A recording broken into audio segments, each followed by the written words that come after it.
Hello, welcome back to SCI Teach. This is chemistry revision for waec, NECO, jamb, and the rest.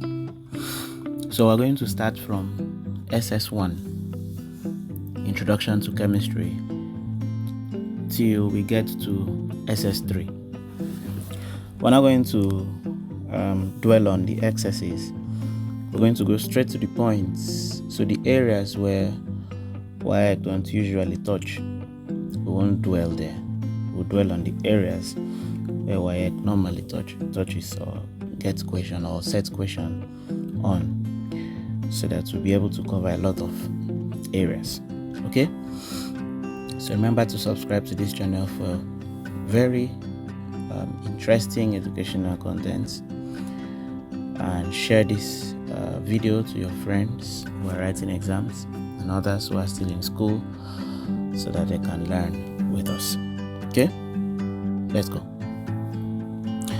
So we start from SS1, which is Introduction to Chemistry. First thing, you know already that chemistry is a branch of science that deals with the composition, the properties, and the uses of matter. So chemistry is a branch of science. Physics is a branch of science, but chemistry is that branch of science that deals with the composition. That's the composition. What matter is composed of? What are the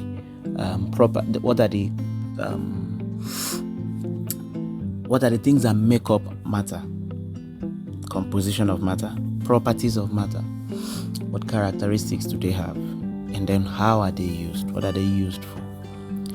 Chemistry is the branch of science that deals with the composition, properties, and the uses of matter. So it's going to be teaching the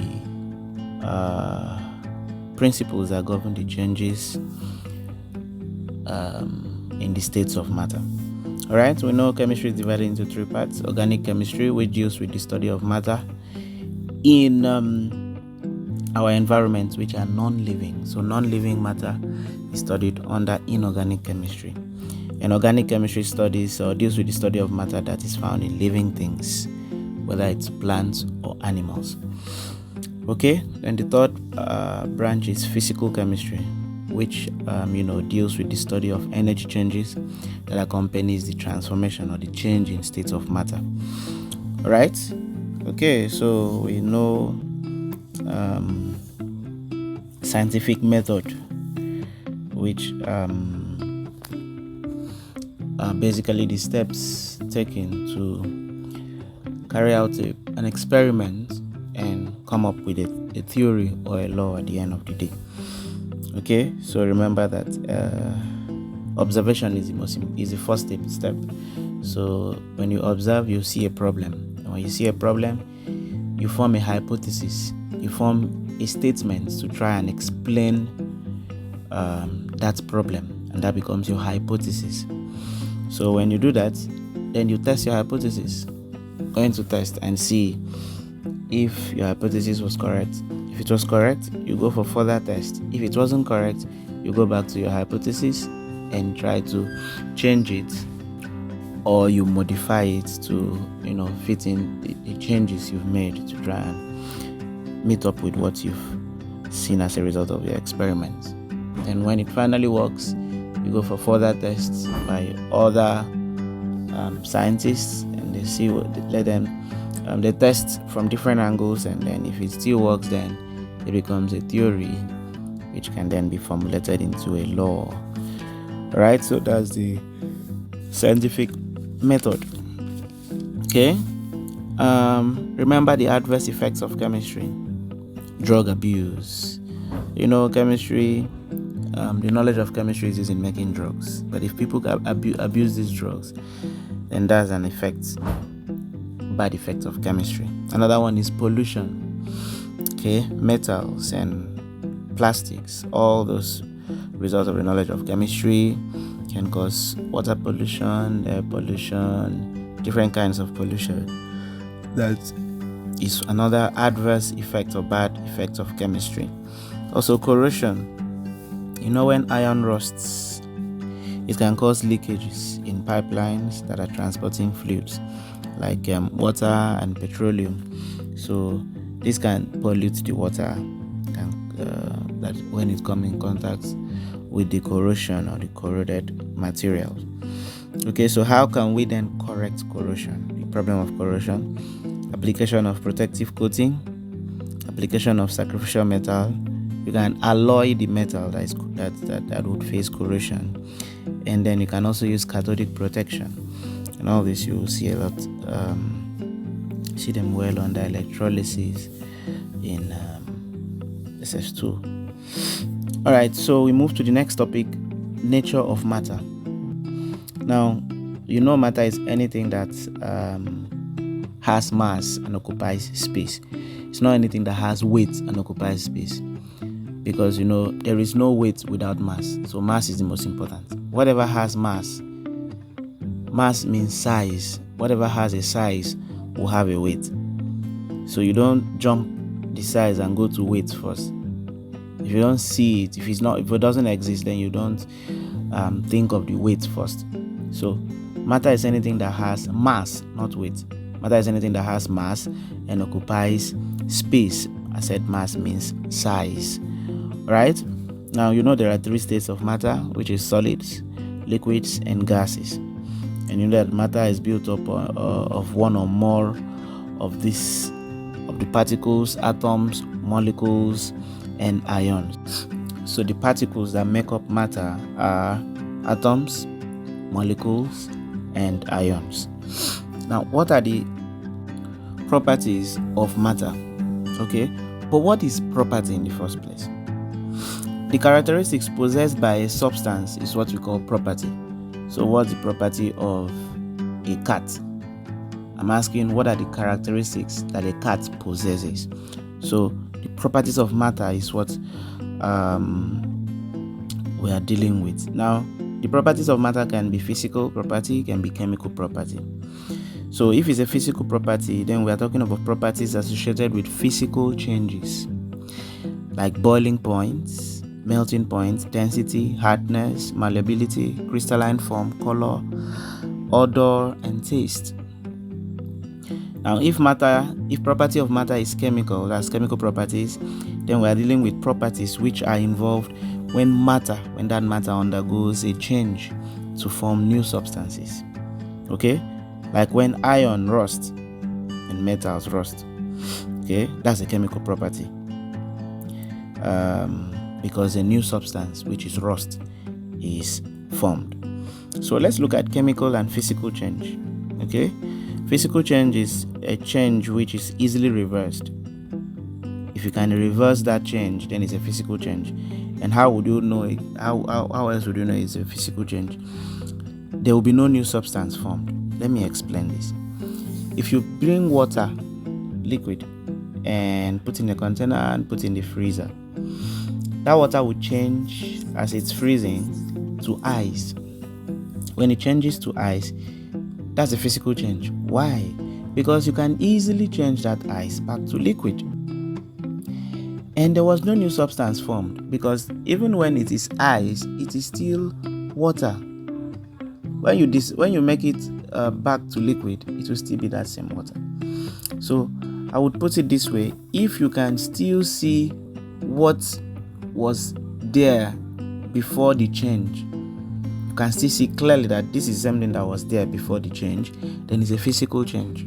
All right, so I'm saying, giving you example now, I said freezing of water is a physical change, because you can easily reverse the frozen water to liquid and no new substance is formed. It's still water. You can even lick the ice water and you see it still tastes the same as when it was in liquid form.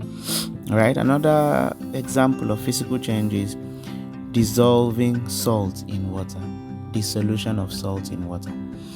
If you put common salt, the salt in your kitchen, which is sodium chloride, if you put it in water, it dissolves, right? And I said that's a physical change. How do you know that? Because you can get back that salt. When you study separation techniques, you will discover that if you boil that water and the water evaporates, it will leave back the salt to crystallize back, and you have your salt. So, but you can even try it in your kitchen. Just put salt, a lot of salt in water, and dissolve it, and then boil that water. Heat the water. The water will start boiling at some point, and the water will evaporate and leave back the salt on the bottom or the base of the kettle or pot in which you used in boiling. And you can collect salt back. Okay, so the solution of common salt in water is a physical change.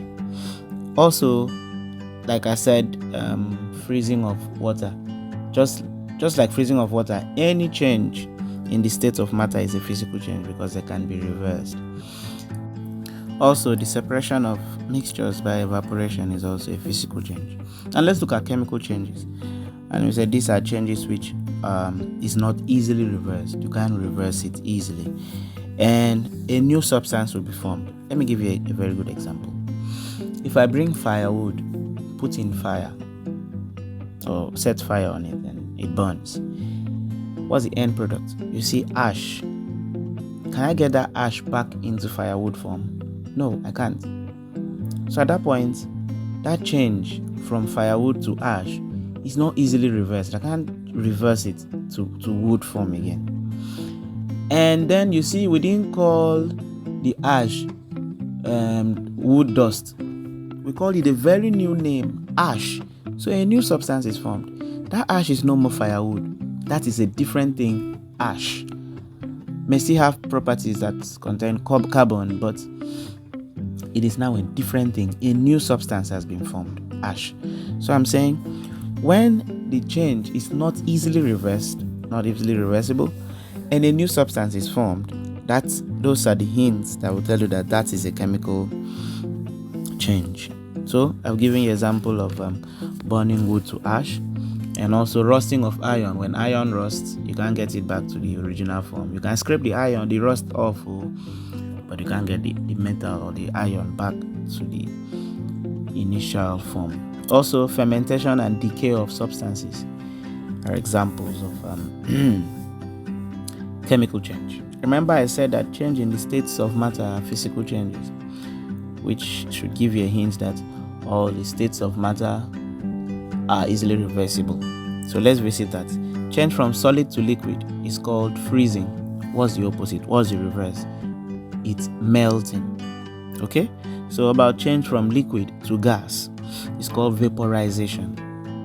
So what's the reverse? The reverse is just changing from gas to liquid, and that is liquefaction. That's how to distill water. Okay, so that's liquefaction, the reverse of vaporization. Then change from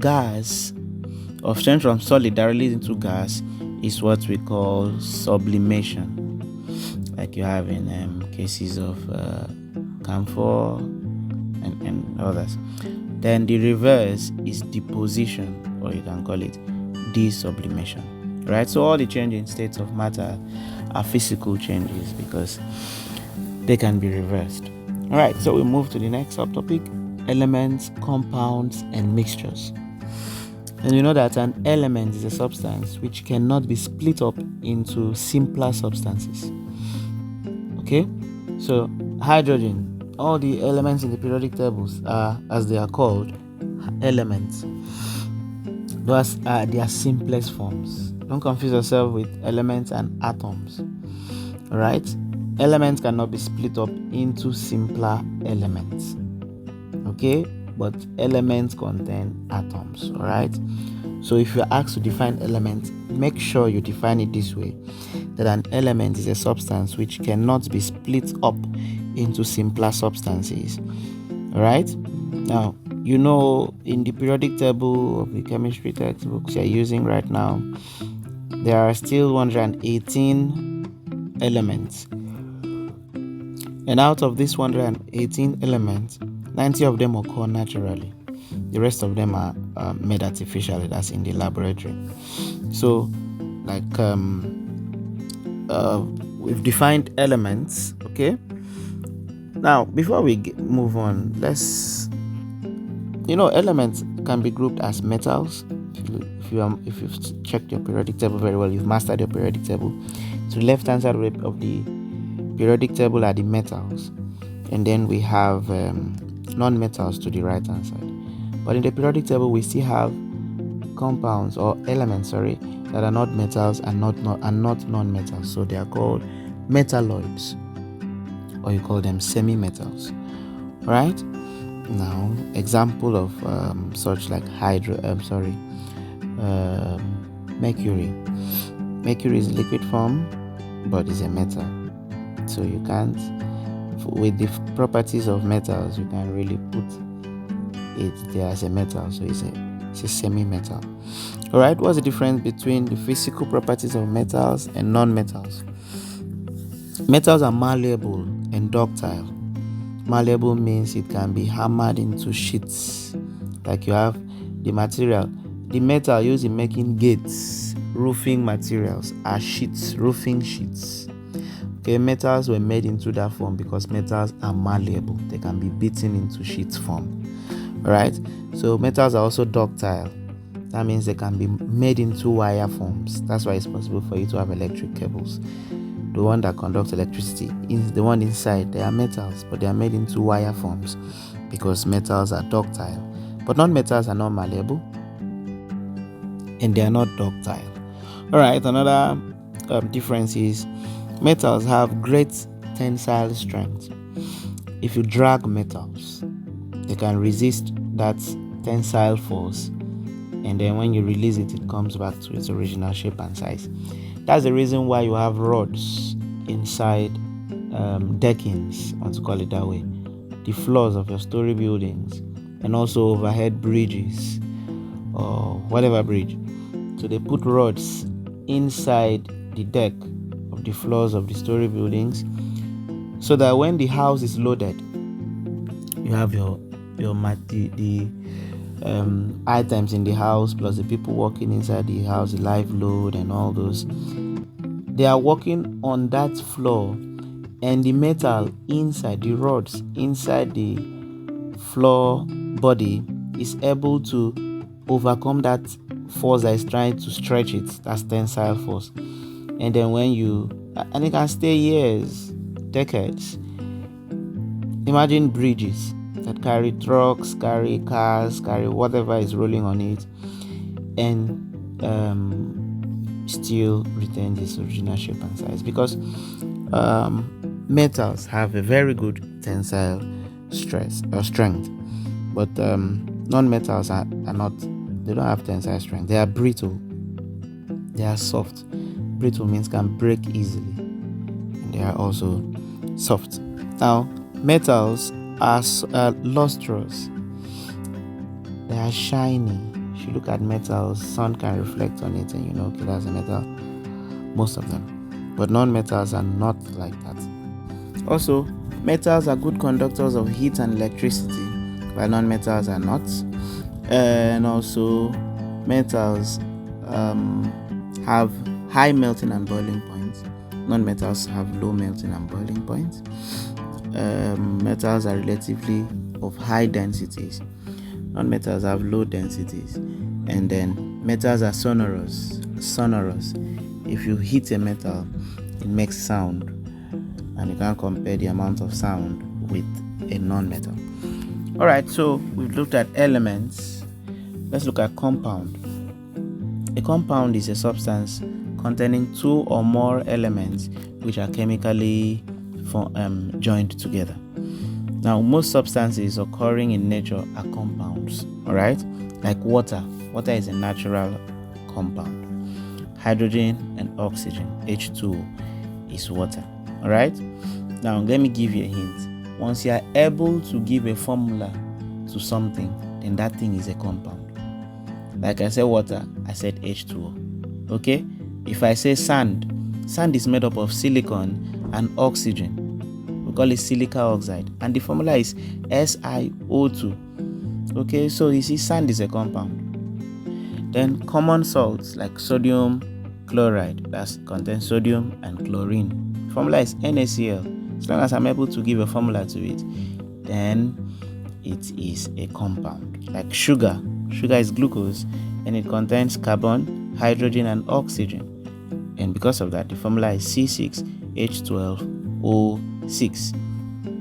And so many other examples. Sodium hydroxide, that's caustic soda, contains sodium, oxygen, and hydrogen, NaOH. Okay, so I'm saying a hint. If you're able to give a chemical formula for it, then it's a compound, not an element. Sometimes you hear the word substance. Substance is almost like element. Okay. Now we've done elements, we've done compounds. Let's look at mixtures. So a mixture is formed when two or more substances are physically joined together. So that's the difference between compound and mixture. Compounds are chemically joined together, but mixtures are physically joined together. Example, air. Air is a mixture of gases like oxygen, carbon dioxide, nitrogen, rare gases, dust also, even moisture. Alright, okay. So now, can you tell me formula for air? No, because there's no formula for air. That is a hint. When you're able to give a formula to it, then it's a compound. If you're not able to give a formula to it, it is a mixture. Alright, let's look at another mixture, urine. When you wee, that urine is composed of urea, water, and mineral salts.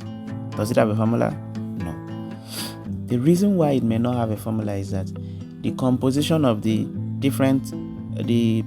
the different components are not measured. You see, when you say H2O, you're already saying that you have two atoms of hydrogen and only one atom of oxygen to make water. But when you look at air, some air can have more dust than others. So some air that are close to a refinery will have more other gases present in the air there than others. So there is no fixed proportion. That's why it can't have a formula. Alright? Another mixture is blood. Blood.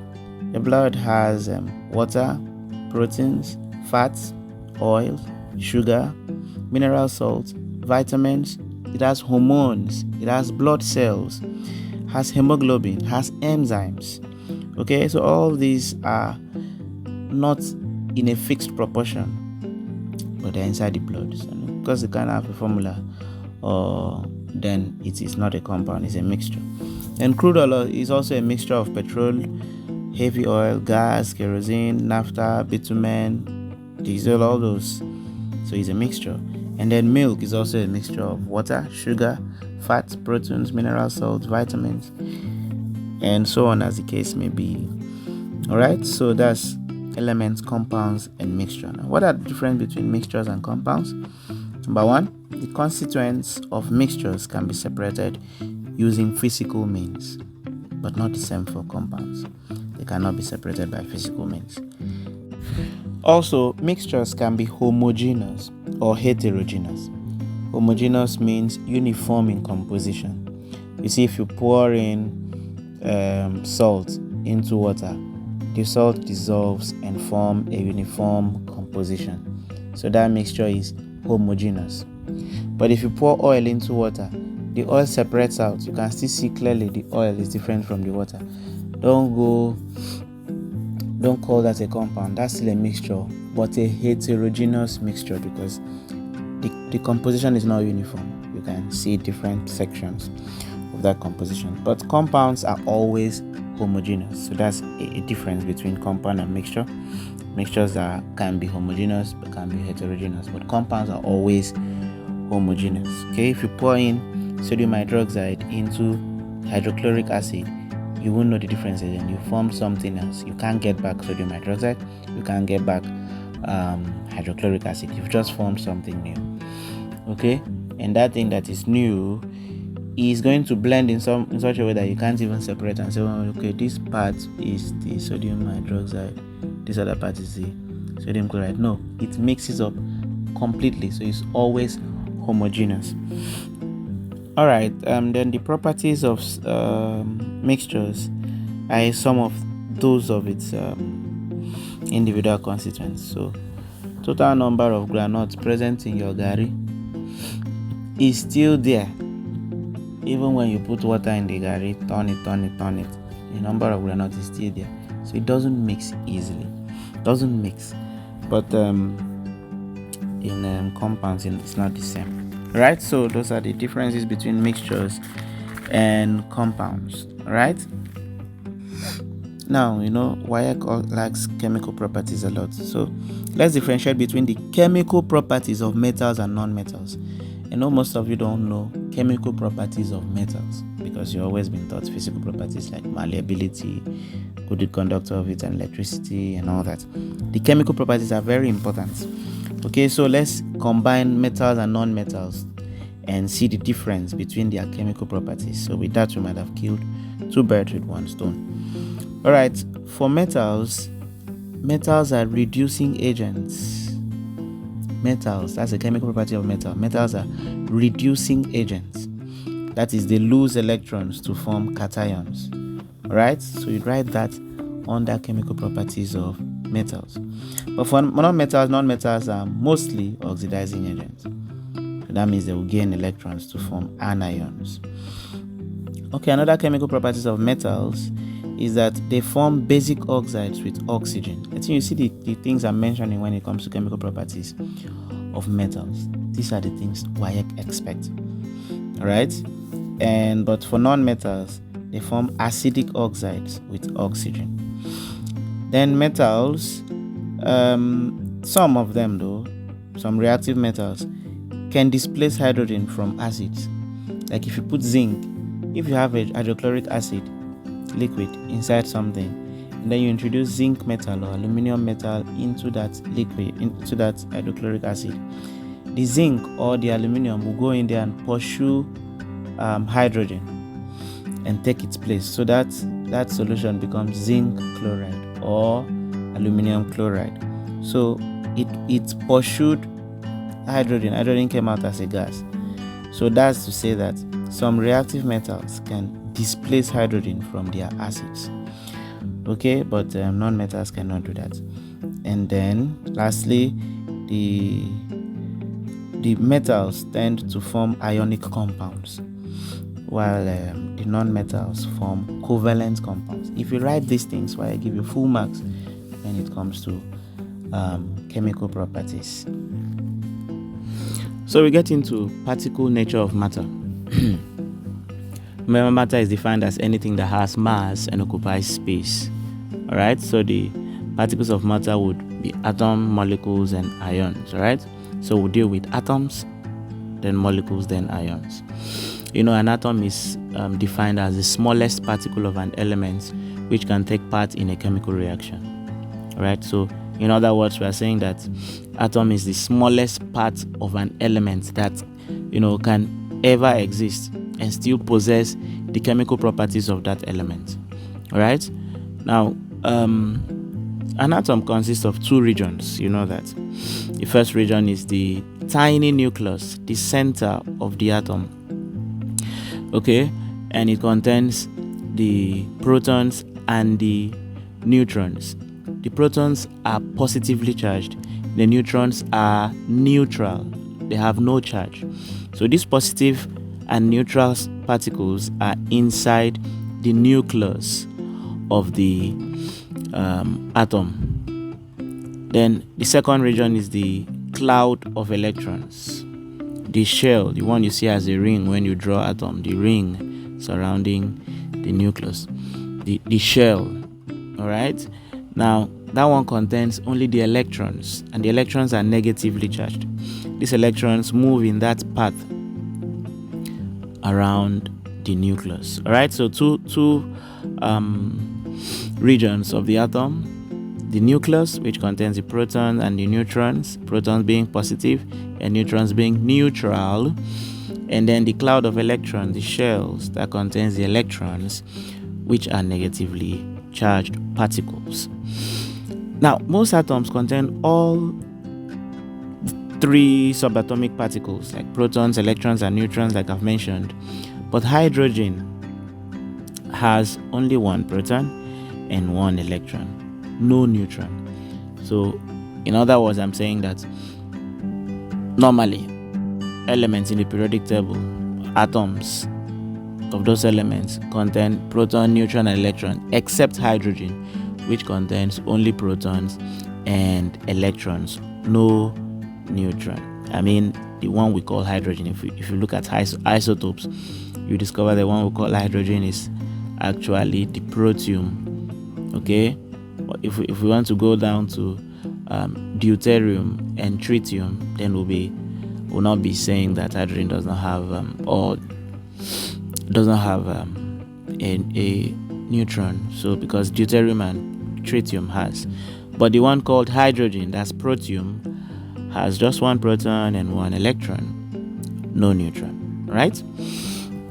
Now, the number of protons present in an atom is called the atomic number of that atom. So when they say find the atomic number, they are saying how many protons are there in that atom. Okay? And if you know the number of protons in a particular atom, then you also know the number of electrons, because the number of protons in an atom is equal to the number of electrons in that atom. So if an atom has 5 protons, that atom is going to have 5 electrons. That is why the overall charge of an atom is neutral, because the protons, which are 5, for instance, are positively charged 5. So that's like plus 5. And since you have 5 protons, you will have 5 electrons, and electrons are negatively charged. So minus 5 electrons minus 5 plus 5 plus minus 5 will give you 0. So the overall charge of the atom is neutral, even though it contains positively charged protons and negatively charged protons. They are neutral because the number of positively charged particles, the protons, are equal in number to the negatively charged electrons. Okay? You'll be asked why is the overall charge of an atom neutral? You answer simply that because an atom contains 5 positive I'm using 5, remind me.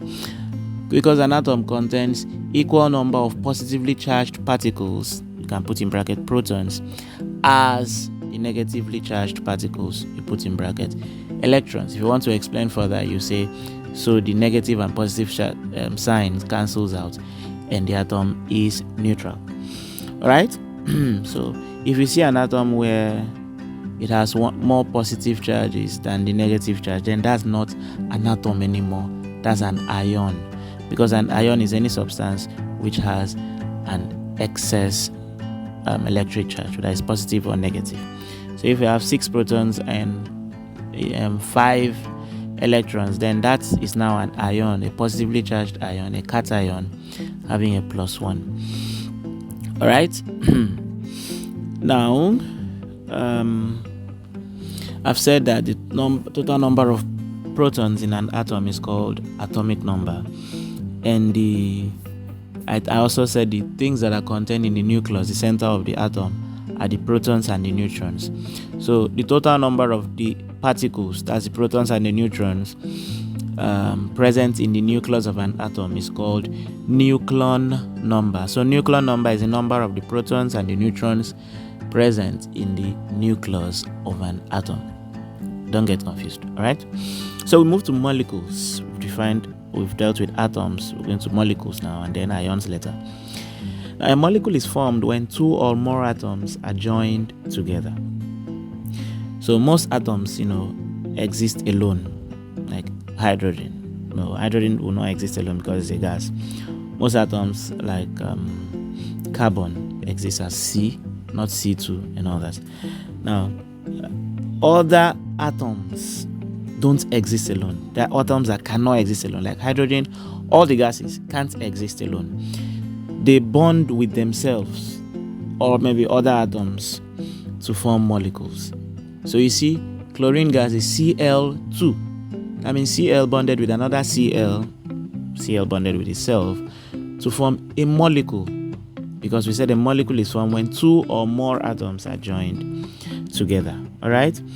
Molecules which are made from 2 atoms are called diatomic molecules. Okay? It's 2 atoms of the same element, like hydrogen, H2, diatomic, oxygen, O2, nitrogen, N2, Those are gases. Fluorine gas, F2. Chlorine gas, Cl2. Iodine, I2. Bromine, Br2, and so on. So as long as it is not just that element standing alone, that atom standing alone, if it's whatever 2, X2, Cl2, N3O, N is 3 N's, and then even an O again, that is a molecule, because that is made up of 2 or more atoms. All right. Now, molecules may be made up of atoms of the same element or atoms of different elements. Okay, so molecules with atoms of the same elements are called homoatomic molecules, like the chlorine gas, just H 2 times, the same atom 2 times. But we can have molecules made from 2 different atoms. Okay, that one we'll call it heteroatomic molecules. Okay, like H2O, you have H, 2 of them, and O1, so that's completely 3 atoms bonding, and that's for the H2, that's homoatomic, but for O, which is bonding with the 2H, that's now heteroatomic. That's a molecule. It's a 1 molecule of water. Okay. All right. Now, since we say an atom is the smallest particle of an element, we would say a molecule is the smallest particle of a compound. All right. So the number of atoms in each molecule is called atomicity. Take note of that. I said the number of protons in an atom is called atomic number. But now I'm saying the number of atoms in a molecule is called atomicity of that element. All right. So let's see elements like neon. Neon is Ne. See, is alone. How many atoms are there? Just 1, Ne. So the atomicity of neon is 1, because we said the number of atoms in a molecule is called atomicity. Okay.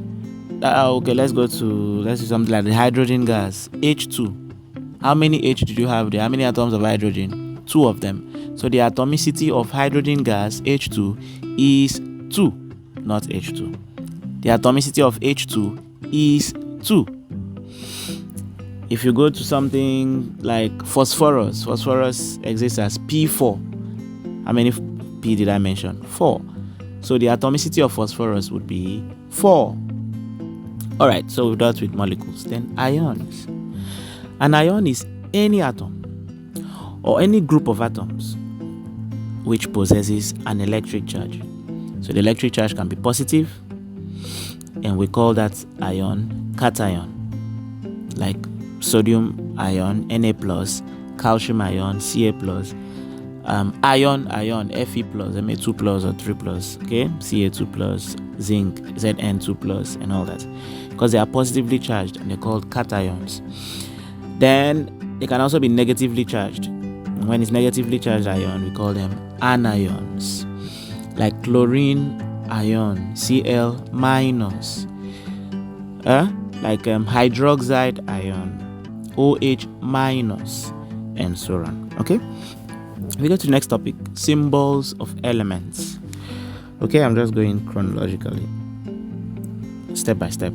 All right.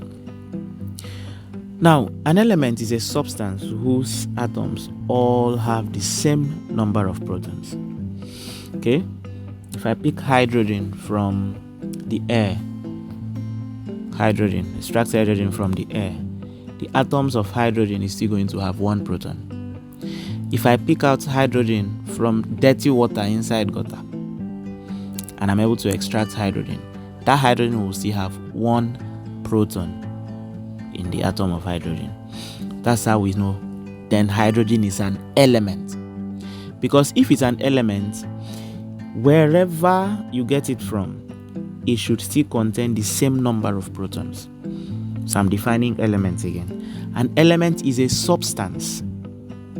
We can also define substance as what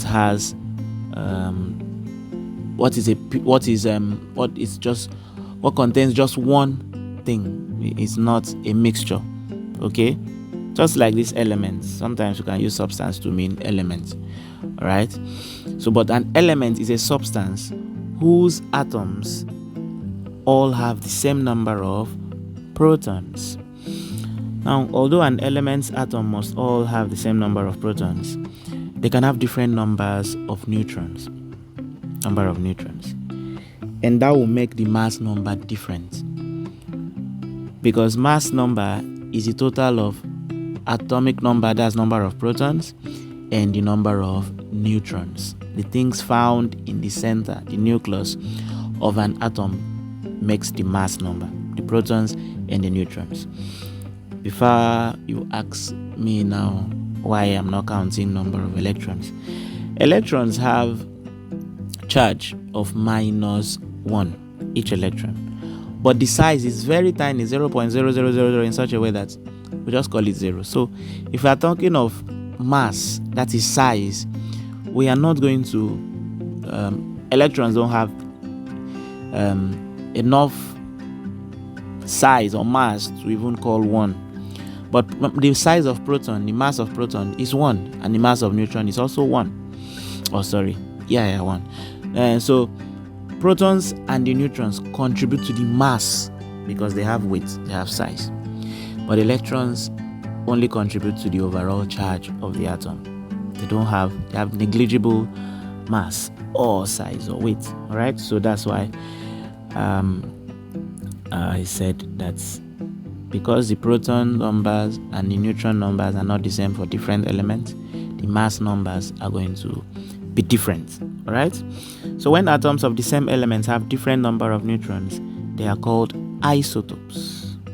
Okay, isotopes. We'll get to isotopy to explain better. All right, now atoms are particles of elements, so they are represented by chemical symbols. So what is a chemical symbol? A chemical symbol is a sign that is made up of either 1 or 2 letters to represent that atom of an element. So chemical symbols of atoms of elements are derived from the names of those elements. Could be the Latin names of those elements or the IUPAC names. But what are the rules in naming or deriving those symbols?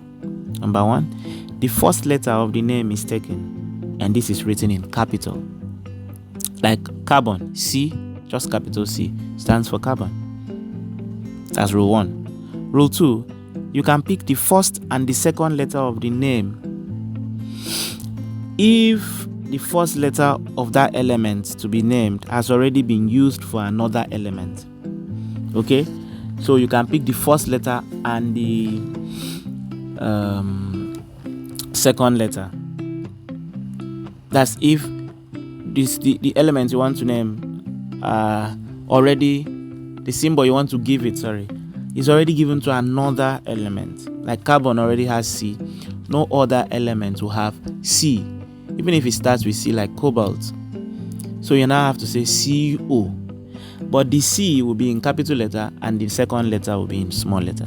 So that's rule number 2, right? Like calcium. Carbon is already taking that C, so calcium cannot be C anymore. Calcium has to be Ca, the first and the second letter of the name calcium. The C in capital and the A in small letter. Aluminium, the same thing. Okay, Al. So the rule number 3, the first and the third letter can also be used. So, like say you have used calcium, Ca. If there is any other element that the first 2 letters are Ca, can you still use Ca? No, because you've already used Ca as symbol for calcium. So that would mean you will use the first and the third letter, not the first 3 letters, just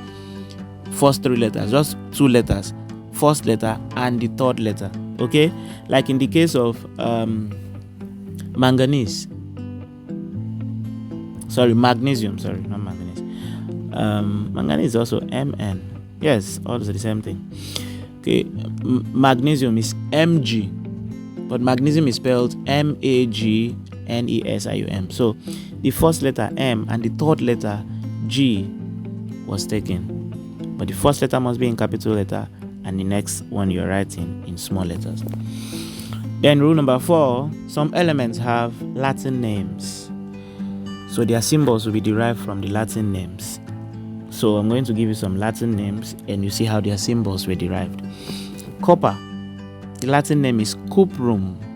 That's why the symbol is Cu. Because copper is C-O-P-P-E-R. But the Latin name is cuprum, which is C-U-P-R-U-M.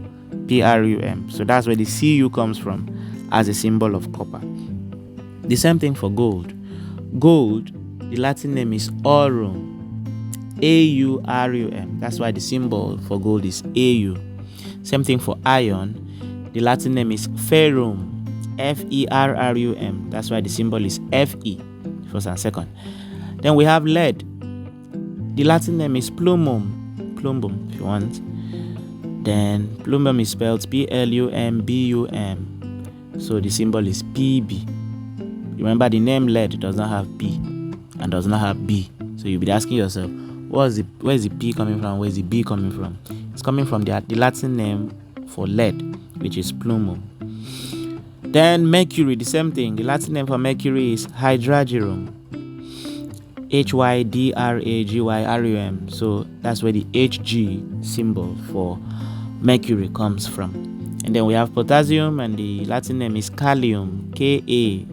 So the symbol for potassium is K. So don't wonder again where K is coming from when potassium starts from P and contains no K. It's coming from the Latin name for potassium, which is kalium. Then silver, the Latin name is argentum, and the symbol is Ag. Sodium, the Latin name is natrium, or natrium if you want, and the symbol is Na. Tin, Tin, tin. The Latin name is stannum, S-T-A-N-N-U-M, and the symbol for tin is Sn. Then we have tungsten. The Latin name is wolfram. That's why the symbol for tungsten is W. It comes in your exams. And then antimony, the last element we are going to see, its Latin name is stibium. That's why the symbol is SB. You see it a lot in JAMB, maybe objectives of waec and NECO. They will ask you the symbol for tungsten, and people who don't know it will then be picking things that start with T or TN or whatever, but the symbol is W. And the symbol for antimony also is always asked, not always but sometimes asked, which is coming from the Latin name stibum. Symbol is SB. Alright, so you should be able to name up to the first 20 elements in the periodic table, if not 30.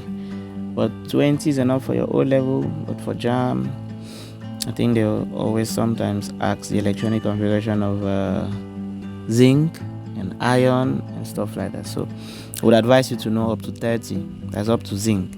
Alright? Use mnemonics and be able to remember fast. So the number 1 you are thinking of is atomic number 1. So it's not a serial number, it's atomic number, because elements in the periodic table are arranged in order of the atomic number.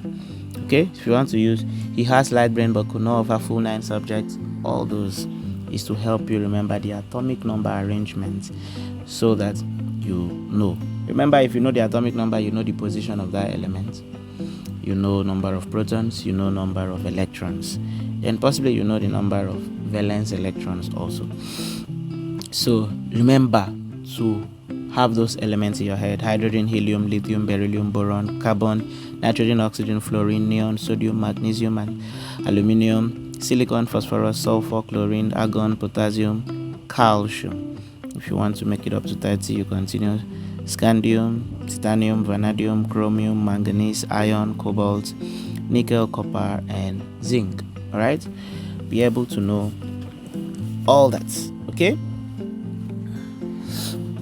now we get to stoichiometry topic. Now, relative atomic mass first. Now, the actual mass of an atom basically depends on the number of protons and neutrons, like I've earlier explained.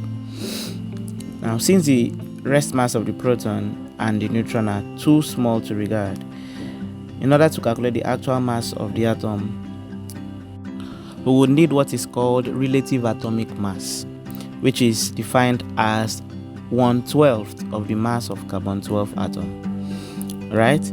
So and 1/12 of the mass of carbon 12 atom is 1.661 times 10 raised to the power minus 27. Okay, so you'll be having to compare this value with any atom which needs to be calculated. These are rare questions, but let's just look at it now. For example, let's say you are given a question that the rest mass of oxygen is 2.657 times 10 raised to the power minus 26, and you are asked to find the relative atomic mass of oxygen using that rest mass. You just need to divide that rest mass of oxygen by the 1/12 of carbon 12, which I've given you as 1.661 times 10 raised to the power minus 27. So you put that out and say the rest mass given in the equation, which is 2.657 times 10 raised to the power minus 26, all over the 1/12 of carbon 12 atom, which is 1.661 times 10 raised to the power minus 27. And you have that the relative atomic mass of oxygen is 15.9964. That's why we always say oxygen is equal to 16. Alright, so you don't need to calculate this because it's calculated and given to you in a table. That's why I say it's a rare question. So, but if you want to know how it's calculated, or they just want to spice up an exam and add that, alright, you'll be ready. So that's relative atomic mass. Generally, it's just the mass of that atom. It has no units, so don't go and say relative atomic mass of oxygen is 16 grams. No, that's molar mass. Now, relative molecular mass. Of course, since atoms has a mass, the molecule also have a mass because these molecules are made up of atoms in them. Okay. Now, the relative molecular mass of an element or a compound is the sum of the relative atomic masses of all the atoms in one molecule of that substance. Okay. We can also call relative atomic mass formula mass, relative molecular mass formula mass. Now what I mean is, let's say you are given calcium carbonate, CaCO3, limestone. What is the relative molecular mass? That's a molecule because it contains 3 types of atoms: Ca, calcium; C, carbon; O, 3 of them, oxygen. So 3 kinds of atoms there. So it's a molecule because molecules contain 2 or more atoms. Don't be confused when something is molecule or compound. All right, we'll get there. So then we'll have to find the atomic mass of calcium, that of carbon, and that of oxygen, 3 of oxygen, to be able to calculate. So calcium is 40. You say 40 plus carbon, which is 12, you add plus 12, plus oxygen, which is 16, but there are 3 of them, so you say plus, put a bracket and say 16, 16 times 3, and you have that CaCO3 relative molecular mass would be 100. Okay, now molar mass is your relative atomic mass or the relative molecular mass expressed in grams. So if we've calculated that relative molecular mass of limestone, CaCO3, to be 100 without units because it's relative molecular mass, if we were to add a unit, grams, to it, that means we are expressing that relative molecular mass in grams. That grammage measure now becomes molar mass. So molar mass is your relative atomic mass or your relative molecular mass, but expressed in grams. All right. Now let's look at mole. Okay, we're dealing with stoichiometry now. Now a short story, like, you wouldn't be able to count rice if you were to go to the market, then count rice in seeds or the grains, before you can buy. Maybe they say 500 grains is 100 naira. You have to count. It will be so tedious. So even if the market people have to count and tie it and keep, you wouldn't trust it because you will feel, since I didn't count it, it's not up to, or maybe more, and it will just be so tedious to count. So because of that, normal common sense tells us we have to bring up a unified measure like cup or custard or whatever. So when we measure into this cup and say 1 full cup of rice is this amount. Okay, now the same thing, that's even something we can see. We can see the grains of rice, we can see the grains of beans, we can see the grains of those things, sand, but we can't easily count them. So they had to find a unified measure to be able to measure such stuff. Now atoms are not even visible to the eyes. We can't see them. In fact, the scientist said that if you were to count the number of particles that are inside water, 1 drop of water, if you were to use 1 second to count each particle, then you would use 1,000,000 years and you'll still not be able to finish counting. So atoms are that tiny and that much in just a simple thing you are seeing. So how do you count such tiny entities? Just like a means was divided to count rice, sand, okay, the mole was developed to measure those tiny entities. All right, so when we say 1 mole of any substance, we mean 6.02 times 10 raised to power 23 particles of that substance. Just like we say 1 crate of egg contains 30 eggs. All right, so we say 1 mole of either hydrogen or helium or carbon or whatever it is, it will contain 6.02 times 10 raised to power 23 particles of that thing we are looking for. All right, so if we want to define it, which is very important, we'll define that 1 mole of a substance is the amount containing the same number of fundamental units as the number of atoms in exactly 12 grams of carbon 12. If you define like that, you have your full mark. All right, so that mole is a scientific unit for measuring large quantities of very small entities like atoms, molecules, or other particles. Right? So the number I gave you as 6.02 times 10 raised to power 23 particles that are contained in 1 mole of any substance, that number is called Avogadro number. All right, so if you're asked what's the value of Avogadro number, that's 6.02 times 10 raised to power 23. That's the Avogadro number. A quick one, if you are able to tell me what you would call 6.02 times 10 raised to power 23. What I mean is, if you spread it out, 6.02 times 10 raised to power 23 means 602,000,000,000,000,023 times. That's zeros. So write it out in 1 line and tell me what you will call that. Is it it's not billion, it's more than that. It's not trillion, it's more than that. What would you call it? Drop it in the comment section. All right, let's continue. Now we get to percentage composition of elements in compounds. Let me just give you another story. Let's say I took 10 people, 10 of you listening, out on a competition. Let's say it's a chemistry competition, and we go out there and won. We took some amount of money and came back, maybe with a trophy. Maybe let's say we took 1 million naira and came back, or $1 million or whatever.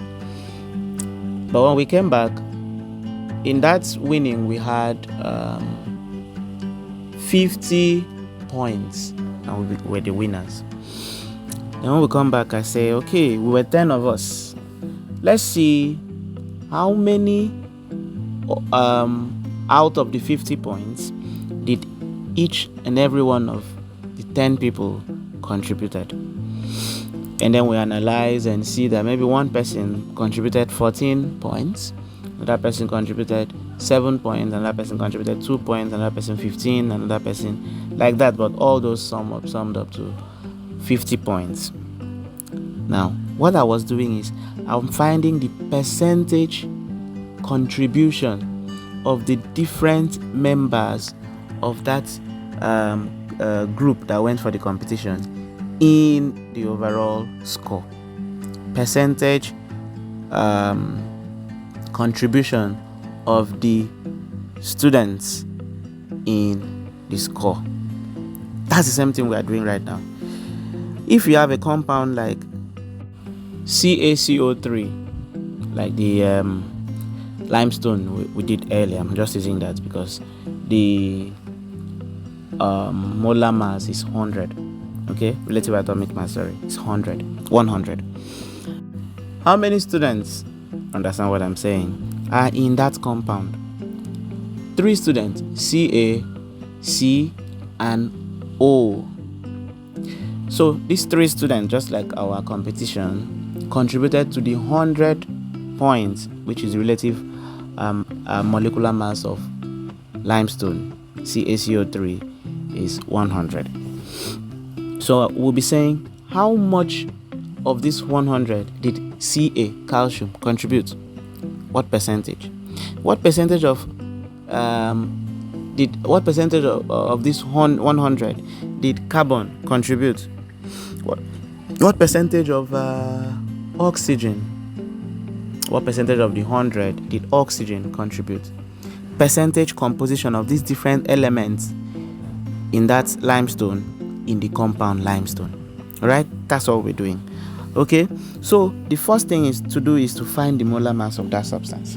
Like I use limestone, you say CaCO3, Ca is 40, so 40 plus C is 12, you add plus 12, and then O is 16 times 3 because it's CO3, and then you add everything and you have 100. You found the molar mass to be 100.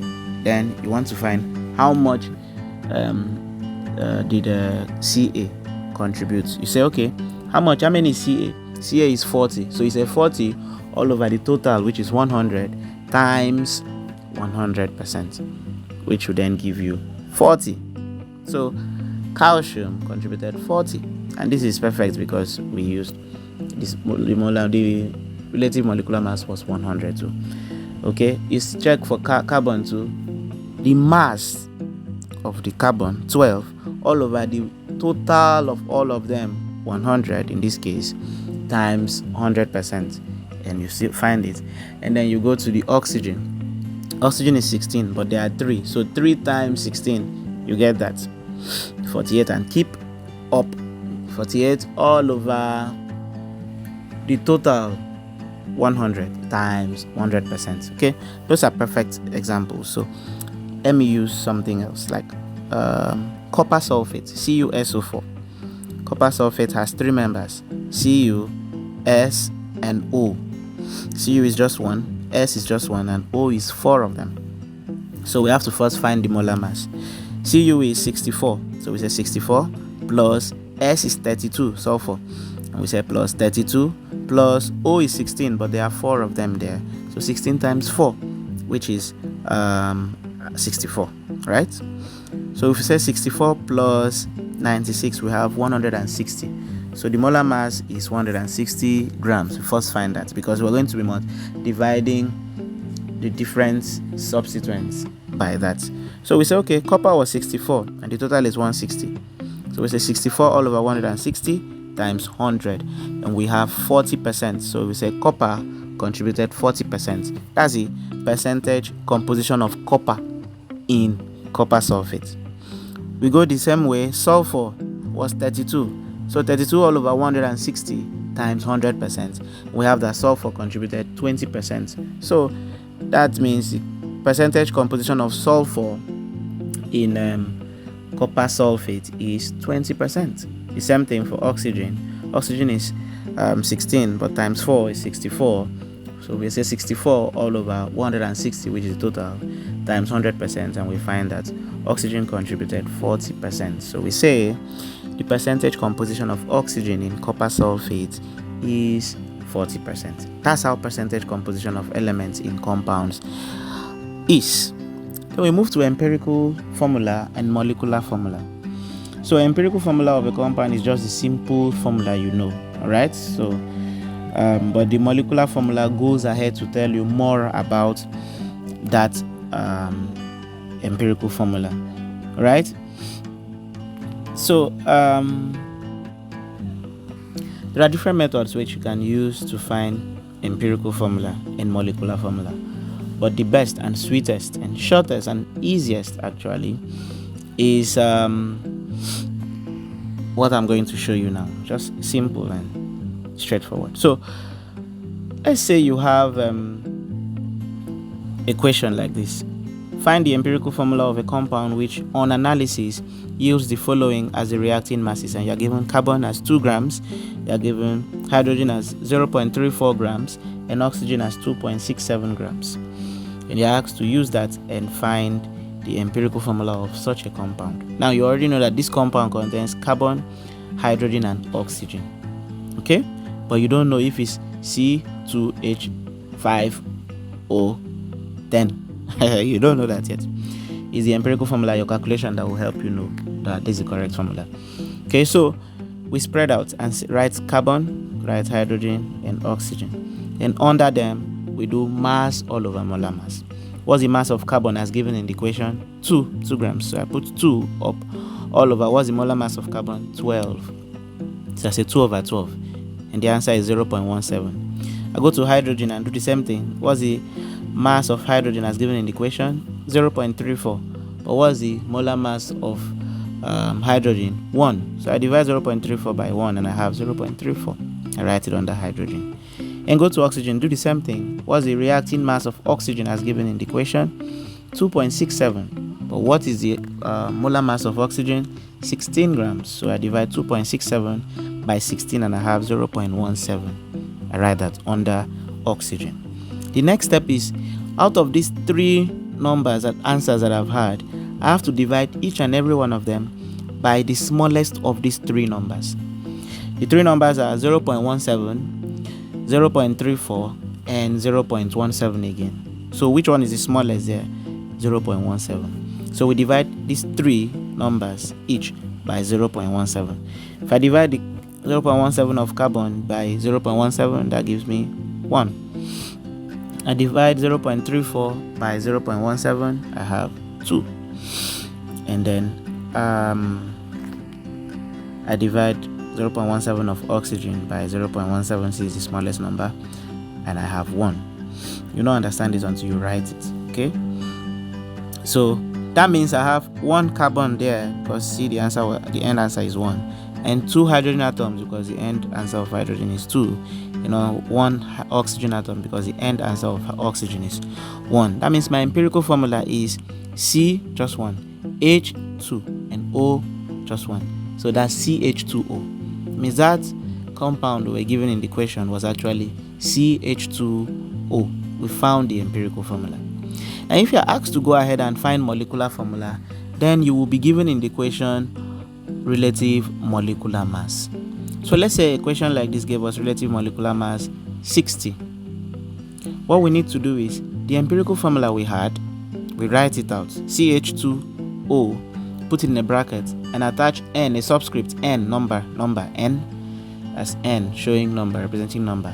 So and we say equal to 60, that we are given as relative molecular mass. What I mean is, empirical formula in brackets N equal to relative molecular mass.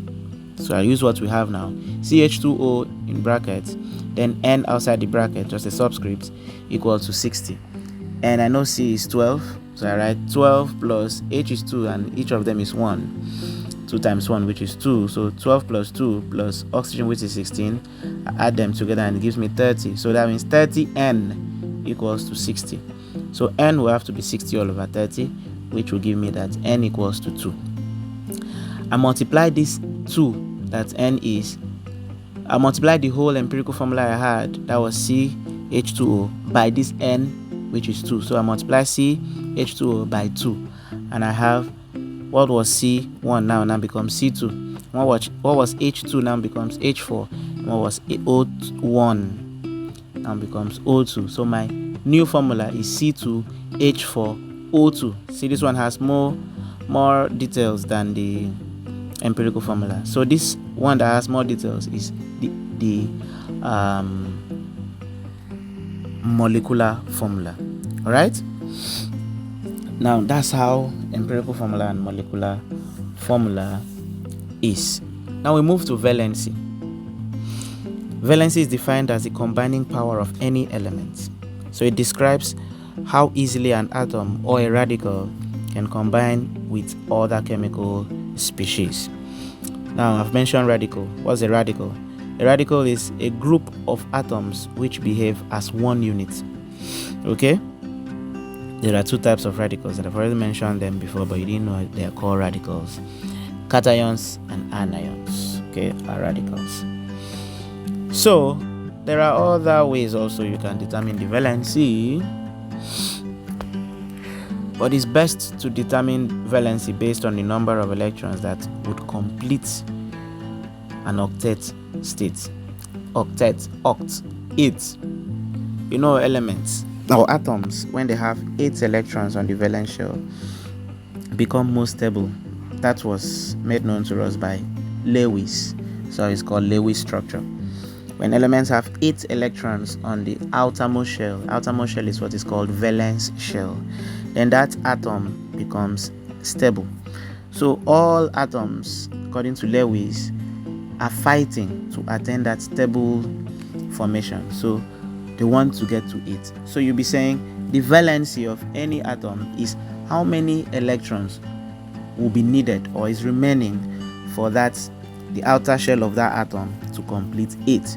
So if an atom like chlorine atom, which has 7 electrons on the outermost shell, the valence shell, it just needs 1. It just needs 1.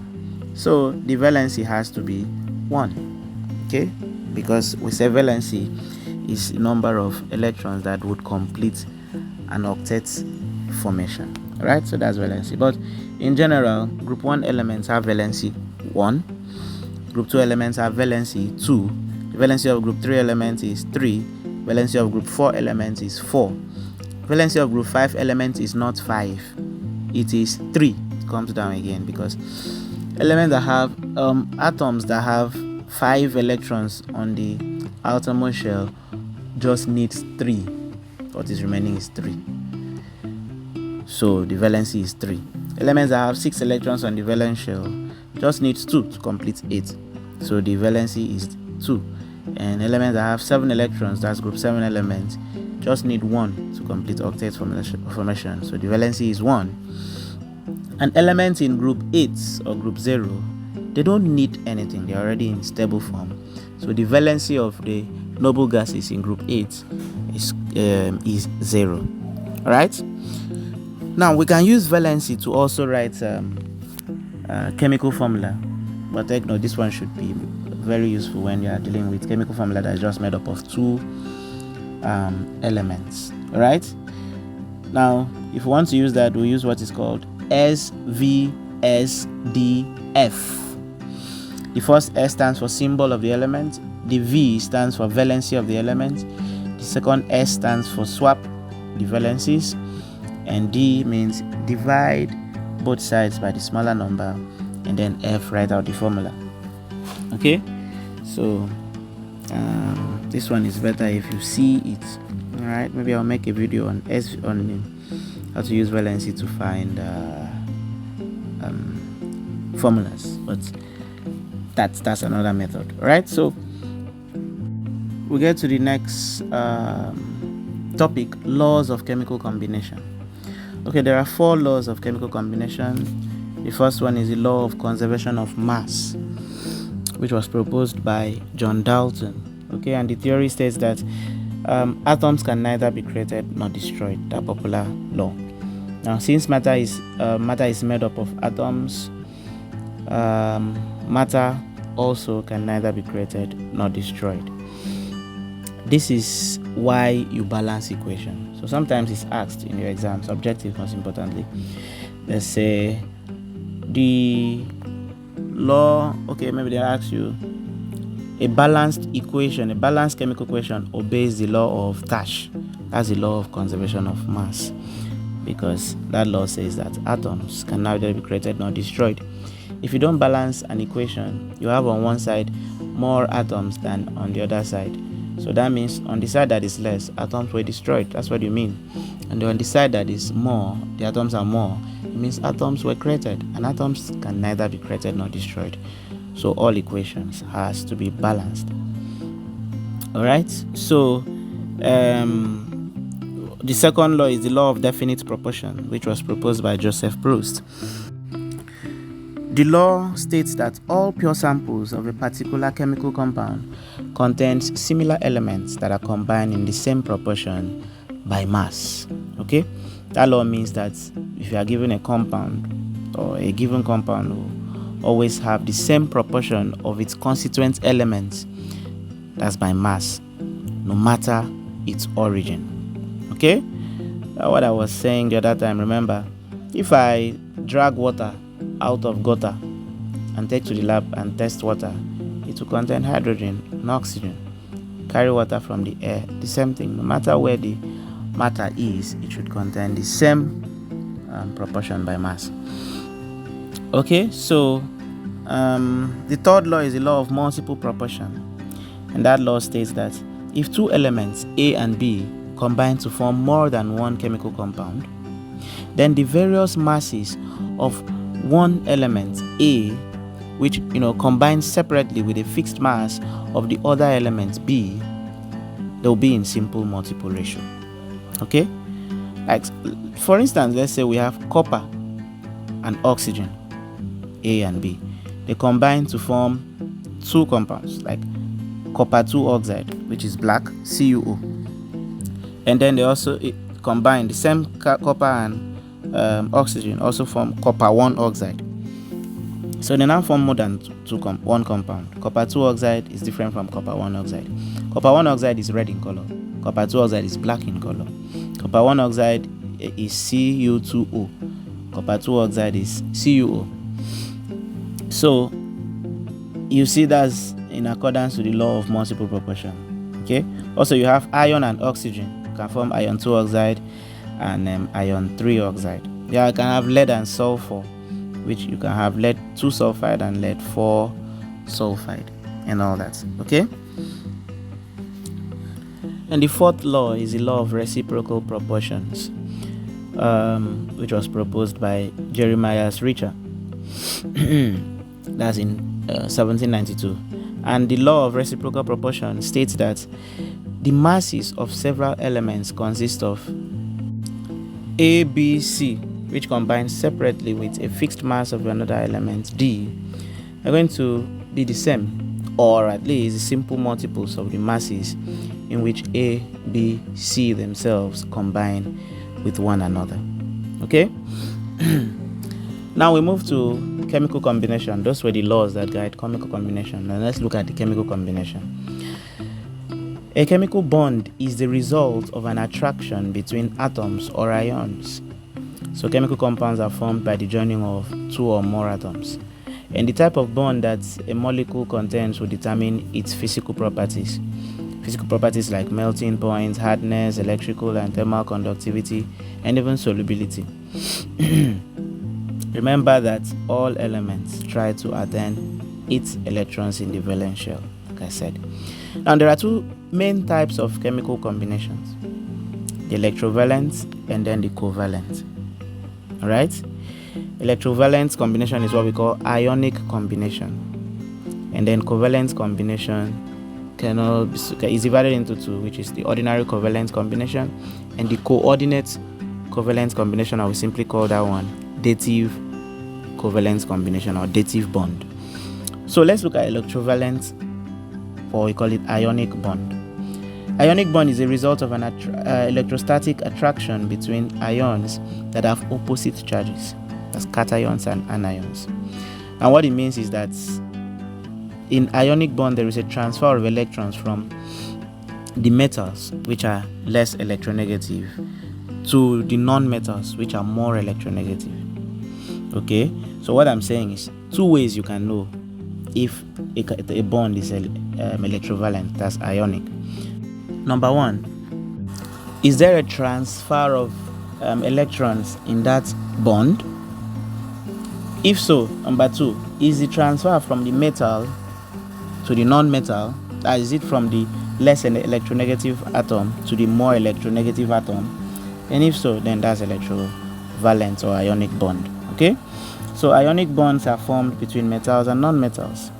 So the metals are the ones donating the electrons, and the non-metals accept the electrons. Okay, now ionic bonds are very strong, the strongest bond though. So compounds that contain this type of bond will have high melting points and will exist in solid states under standard conditions. Okay, so compounds like sodium chloride, compounds like magnesium oxide, compounds like calcium chloride, potassium oxide, they contain ionic bond. Then the second main bond is covalent bond, which we said is divided into two: the ordinary covalent and the dative or coordinate covalent bond. But generally, covalent bonds involve the sharing of a pair of valence electrons by two atoms, and that's to attain a stable octet, 8 electrons. Now, that one, there's no transfer of electrons, there is sharing of electrons. Okay, so the sharing is what we are going to explain now. Now, let's deal with the ordinary. In the ordinary covalent bond, this sharing is by the two participating atoms. So let's take, for instance, hydrogen gas, H2. That means two hydrogen atoms. One hydrogen atom has just one valence electron, which is the only shell actually. The only electron is just the one it has. So the other one brings the one from its own and bonds together and form H2. So you see, the electrons they used in forming that bond were shared, one from each of them. That's how chlorine molecule also is formed, chlorine gas, and most on the gases, because the two chlorine atoms or the two hydrogen atoms bring their valence electrons and combine and have an octet formation. But in dative or coordinate bond, it's not like that. That's the second brother of covalent combination. This one, there is something called a lone pair. Okay, where the only one member is providing the avenue for the bond. The other member does not necessarily need to bring in an electron before it can bond. So it just comes in and sits on a place that is already ready for bonding, and then carries its extra charge in its head. That's why dative bond will result in ions. Okay, you have like the formation of ammonium ion from ammonia is an illustration of dative bond formation. All right.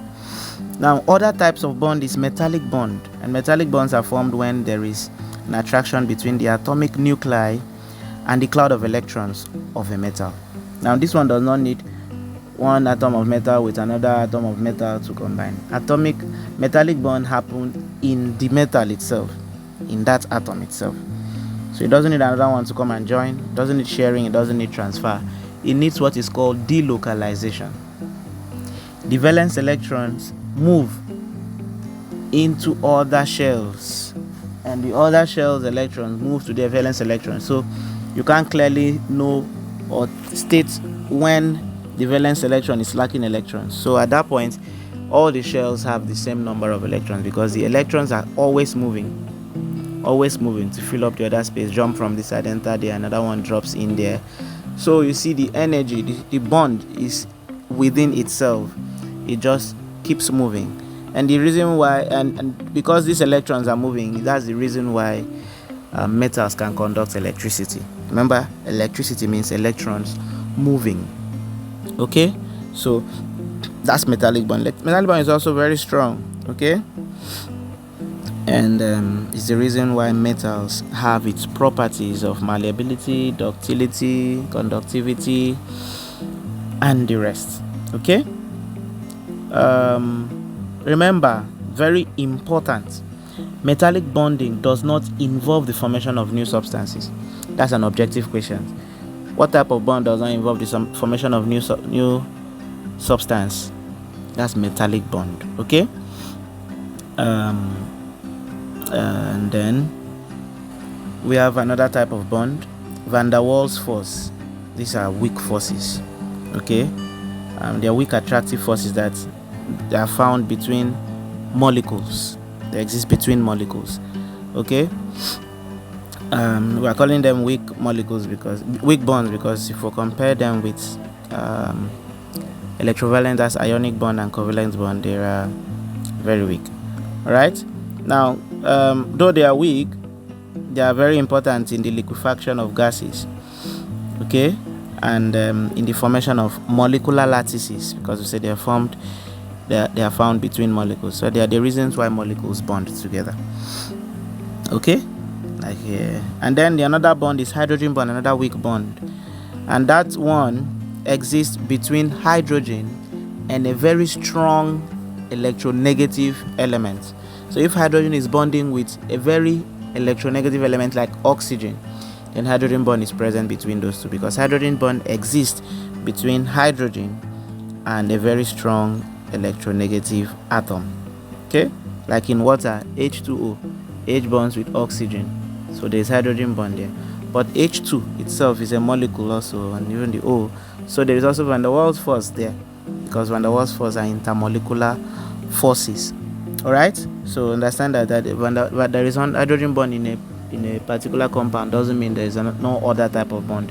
Van der Waals force can also be there. Now also, we've said that hydrogen bond is a weak bond, but it is also important in the physical properties of compounds like hydrogen, fluoride, and water. In fact, hydrogen bond is responsible for the high boiling point of water. So if we call it weak force, why does water need to boil till 100 degrees Celsius or heat till 100 degrees Celsius before it boils? Because of the hydrogen bond. Okay, now the strongest hydrogen bond are in hydrogen fluoride, HF. That's where you have the strongest hydrogen bond, right? So in summary, I said the strong bonds are the electrovalent bond, the covalent bond, and the metallic bond. The weak bonds and the van der Waals forces and the hydrogen bond. So 5 bonds. All right.